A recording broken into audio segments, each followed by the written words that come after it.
Yeah, it's true. Rodger Cleye is connected to a really tough thinking camp, if you know what I mean.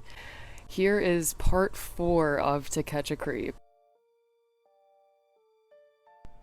While researching background information about Rodger Cleye in the beginning of this whole fiasco, we noticed quite a few holes in his family tree. This prompted us to dig in further, and we were fully unprepared for the horrors we would encounter.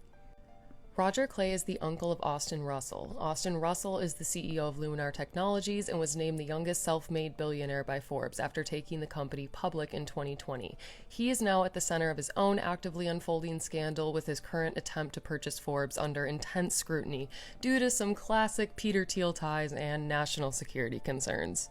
Rodger and Austin are also both direct descendants of Heinrich Ludwig Kleyer, founder of Adlerwerke.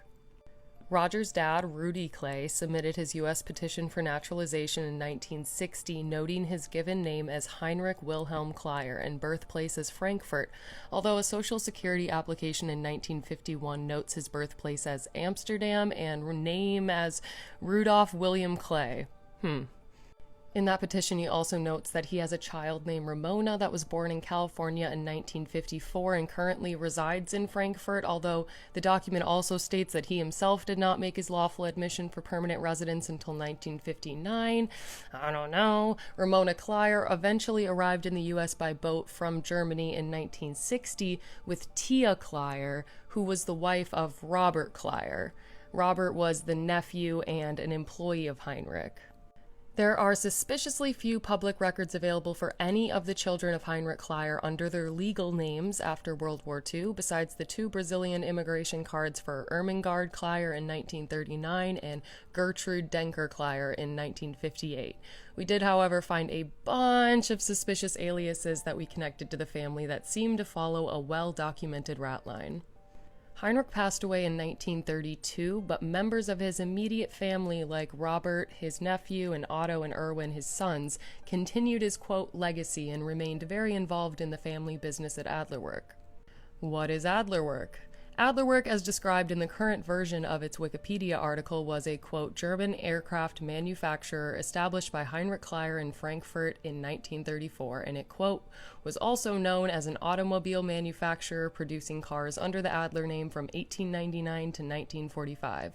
However, this is a rather sanitized version of history based on our research, and I believe this should be a much wider known story in the Western world, especially as we witness the situation in Palestine and untangle the biases Western media and elites have had on how history is written and amplified.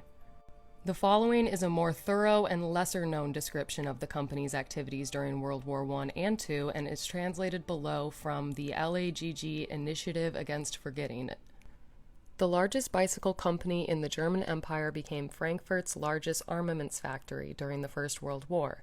Even then, the Adlerwerke gained experience with the use of conscripted women and prisoners of war. During National Socialism, Adlerwerke produced almost exclusively for the armed forces of the Third Reich and became the largest manufacturer of infantry fighting vehicle frames. In August 1944, a concentration camp was established in the Adlerwerke factory under the name Katzbach, where until March 1945, a total of 1,616 primarily Polish prisoners were forced to work and endure conditions that led to an enormously high death rate compared to other military equipment and production camps. 527 prisoners died while working in the Frankfurt factory, 165 died shortly after they were transferred to sick camps, 450 were deported to Bergen-Belsen concentration camp, and the remaining 360 to 370-ish prisoners were sent on a death march on March 24, 1945. There are only 11 known survivors of this camp. That is a horrifying 99% death rate. There is very minimal information publicly available about the specifics of Adlerwerke because all of the records were burned and the concentration camp was entirely covered up until a book was published in 1994. Erwin Kleyer was on the board of directors throughout the war and following, but no one, including Adlerwerke executives or any member of the Kleyer family, ever faced any true repercussions for their alleged involvement and or complacency in this tragedy, and they got away with monetarily benefiting from it. The company was eventually acquired in 1969 by Litton Industries, a large defense contractor that struck a $1.6 billion deal with the Saudi Arabian Air Force just 4 years later in 1973. So then let's remember why this is still very applicable today. Other than the obvious, we do not want history to repeat itself, and it's very good to be informed on what actually happened.